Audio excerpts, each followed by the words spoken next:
welcome back to my channel. My name is Joanna if you've never been here before, and today I am continuing my wedding content and I want to talk about all of the things that I DIY'd for my wedding day. When it comes to wedding day DIYs, I strongly encourage you to truly think about what you want to DIY and why you want to, and how much time you have to DIY it, and how much time you have to do your DIYs before the wedding, because all of those are very important considerations to make before entering a very stressful period of time. Leading up to the wedding, there were lots of things that I wanted to DIY. One, because of cost. Two, because I was like, I can do this and I can do it better. Three, because I wanted things to be unique to us as a couple. And four, because it's really nice, honestly, to make things that your guests interact with during the day. Let's get into all the things. The very first thing that I DIY'd leading up to my wedding was my invitation suite. My husband and I both do not like the idea of a wedding website. For myself, it was a security concern. I don't like that wedding websites tend to stay up indefinitely, and anyone that you meet can Google your name and find your wedding website, find out where it is, your accommodations, how you met, your whole bridal party. All of that is just too much information. It also, I've talked about before that our wedding list was mostly adults. I didn't feel like they really like wedding websites. So with that being said, we had a 3-card suite. It was the main invitation, the details card, and the reply card. We've actually just ordered our thank you cards in a light blue cardstock with white foil for our names. Yeah, so our invitation suite was the first thing I DIY'd. Highly recommend the printers that we used. It was fastprinting.com. I had been getting Instagram ads through them. Really simple process, really great prices with them, and a ton of different cardstock options, weights, printing methods, all of that. Most DIYs that I did were in fact paper products because they're something easy to do. You can buy your own cardstock and things like that. And I didn't do professional printing for everything. So let's get into those items that I did print myself, design myself, all that jazz. Perhaps the prettiest one are the seat savers or reserved seat signs that I did. I saw this on Instagram and I thought it was so beautiful. It is 2 layers of cardstock, a back colored cardstock and then a front colored cardstock. I cut out using, a paper cutter and an edge rounder, and the inside says the seat is reserved for. Put in all the different people that we had to save seats for that were in the wedding party or that were walking in the processional. And then I clipped 2 little holes with a hole punch in the corner, and I pulled through 2 pieces of ribbon, 2 different colors. This one's green and white, some of them were yellow and white. And these were tied onto their seats, waiting in the aisle into a nice little bow. So really pretty, really delicate, and really, really simple to do. Looking back, I should have done these months before, because you can do these months before. Your invitations you can obviously do way before the wedding. So this was a really nice DIY, but I left it a little too late in the timeline to have done that. I also did all of our wedding pamphlets, the ceremony pamphlets. These are just simple cardstock that I printed front and back and on the inside, but I'm not going to show you the inside because it has all of our guest names. I want to talk about this for a second. So I used Procreate to build out this very pretty floral kind of border. I put in all of the fonts that we were using for the day of our wedding, and so the front just had our wedding information, and then on the back we included a thank you to our guests, a note that it was going to be an unplugged ceremony, and then also our little special request, which was that all of our guests pull our photographer or seek out our photographer to have a guest portrait of themselves taken. We didn't have a photo booth or anything like that, but we really wanted high quality portraits taken of our guests to the extent possible and to the extent that guests felt comfortable. But then in the center of the pamphlet, we included all of the ceremony information on one side. On the the inside. And then on the other side, we included all of the tables and the like where you're seated at each table. So instead of doing a big table sign, which a lot of people do, or instead of having place cards set out on a table, we listed everyone's table information in here. And the reason for that is because I don't love the big sign. I find that it's difficult to read a lot of the times. It takes a long time to find your name. And also, I'm bad at remembering like numbers, so after I look at that sign, I kind of forget where I'm going. And on place cards, I really don't like it when your place card says your table number, because I want my place card to just say my name. I don't know why, but it's really, I had seen something early on that said guests love when their name is customized on something.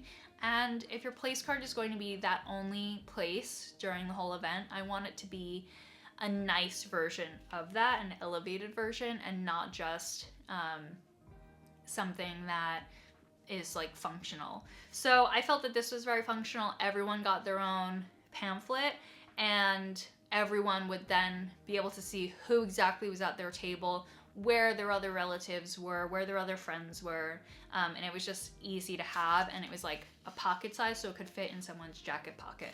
Sticking with the paper products, but also talking about the name cards, I was very, very proud of this one.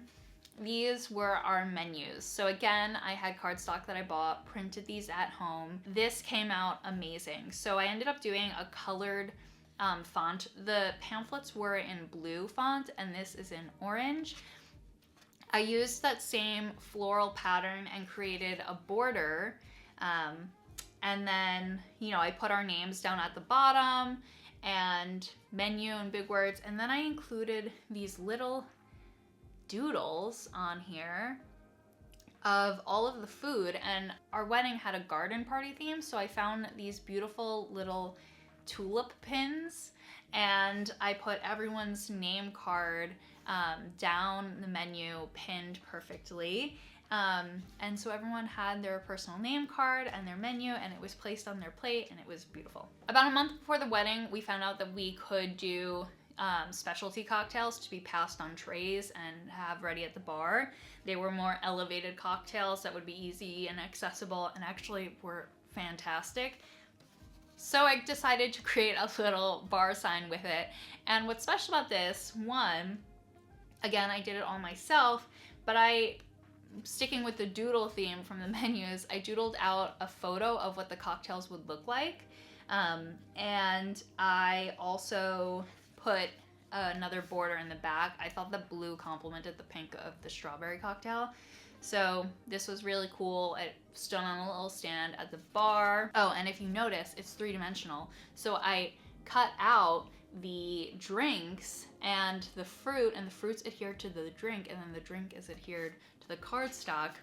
I felt really accomplished doing that. Again, used Procreate for all of that. For our table numbers, this was probably the most inventive craft that I did, and I pulled inspiration from Instagram. It was linen table numbers. So I got wood numbers from Amazon. These were the ones that I liked the best. Again, I'll link them down below. And I wrapped them all in linen that I got from a local fabric store, and went through their discard bin, and I found a lot of white linen. And I used Mod Podge to glue the linen to the numbers. Then, using small canvases that I got at Michael's, I think these are 5x7, I wrapped those in linen with Mod Podge, and then I adhered the numbers to the front and back, and that was how I did these. My one tip for this is, if you're going to do this, you do have to paint the wood numbers. I used a white paint for some of them, but you'll notice like the 8 in the back was a little bit darker than the front. I painted them in white and then adhered the linen on, and that was just really helpful because linen is slightly sheer, so, or it's like more air can get through it. So the white paint definitely helps it look solid and cohesive. Because we were doing a lot of things that had to be specifically placed at each table, so all of the table numbers had to be at each table, obviously. And then we DIY'd our favors. So this was probably the thing that I wanted to DIY the most, we did a little hot sauce and a little vanilla. These were my favorite DIY, I think, that we did. I ordered the glass bottles from Birch Bottles. I'll include a link down below. I picked 4-ounce bottles for both, so that way people could travel with them, or something under 4 ounces for each of them, so people could travel with the bottles if they were flying after the wedding. But I also just thought it was like a nice size, that it was, you know, carryable, but not too small that you felt it was like cheapy gift. And yeah, these were really special, and we got a lot of comments on it afterwards. The vanilla was homemade vanilla, so I was able to work on this ahead of time. And then I created these little cardstock tags that we tied on with ribbon. And then for the hot sauce, I've never made homemade hot sauce before, and I wasn't going to try. So we found a hot sauce that we really liked that came in a bulk container, and we rebottled it into these tiny ones. We did sterilize the bottles ahead of time, so that way it was as clean of a condition as it could be in an imperfect environment. But people really, really liked these. And for the hot sauce bottle, we had created these tags, these stickers that would go onto the front. And I'll include the sticker company that we used down below. But I did love how these came out. And that it was like a little flask bottle is so cute. I did also DIY my veil a little bit. I'm gonna insert a photo here. That was an interesting story. I had picked out a Juliet style veil, which, you know, clips on the sides. But I have a very big head. So when it came a week before my wedding, because I couldn't decide if I wanted a veil and what kind of veil I wanted, it came a week before the wedding, or 2 weeks before, and I realized my head was just way too big for it, and it didn't fit right. So I needed to do something different or get a new veil. And I had seen this inspiration photo of Mandy Moore's veil, and I really, really loved it. So I just decided that I would do it myself. And I took some thread and I just ruffled up the fabric and I stitched it myself. So that was my veil. I DIY'd that. And then, so it was a pre-bought veil from, I'll include a link down below, from Tessa Kim, who has really beautiful veils. I loved what I got, it just didn't work for me, and I didn't leave myself enough time to send it back and get something different. So I worked with what I had. I had a pre-existing veil and I just DIY'd the like appearance of it, but I would consider that in some way a DIY. And then of course I DIY'd my cake. I made that all myself, which was really amazing, and I was really, really surprised the day of. My florist added flowers to it, which could have been bad if I had just wanted a minimalist cake, but I loved it. It was exactly what the cake needed because it was a little too plain Jane beforehand. So the flowers were just like a really beautiful special touch and surprised me when the cake came out. Like, I was shocked by it in the best way possible, but that was really nice and special. And I love that I got to make my own cake, because then afterwards, like, we did have some cake left over, and everyone was like, save it for a year. And I was like, I'm not freezing a cake for a year. I made this cake. I will make another cake in a year if I want to celebrate it that way. But yeah, so those are the things that I DIY'd for my wedding. Again, my husband obviously helped with all of this. I'm saying I did it because I was the one who chose that we were gonna do the DIYs. I did do a bulk of the designing of it, but he obviously helped with putting everything together, organizing it, and getting it to the venue on time. And I think the whole process of everything that we did decide to DIY was just super special to us, and it was those details that we cared about and we loved, but none of our guests really noticed that they were DIY'd, as far as I know, or said anything about it or cared. So I'm glad that, one, we saved a little bit of money DIYing, but two, that we got to have such a real relationship and closeness with the things that we were putting out on our wedding day. So that was really, really special. And I think that's what I would stress to people, is only DIY the things that you feel has a real impact on you know, your closeness to your guests on the wedding day and things that you'll feel special knowing that you had a hand in doing. And if that's nothing, then don't DIY a single thing. And if it's everything, go ahead, but plan accordingly, okay?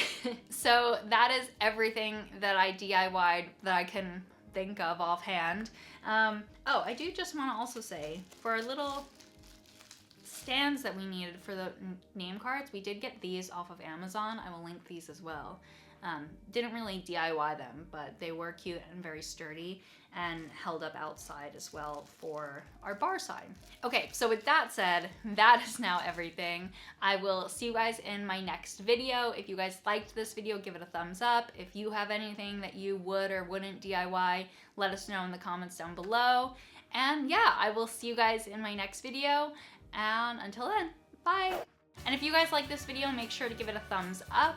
You can click on my face to subscribe, or you can click on one of my past videos if you want to go watch those next.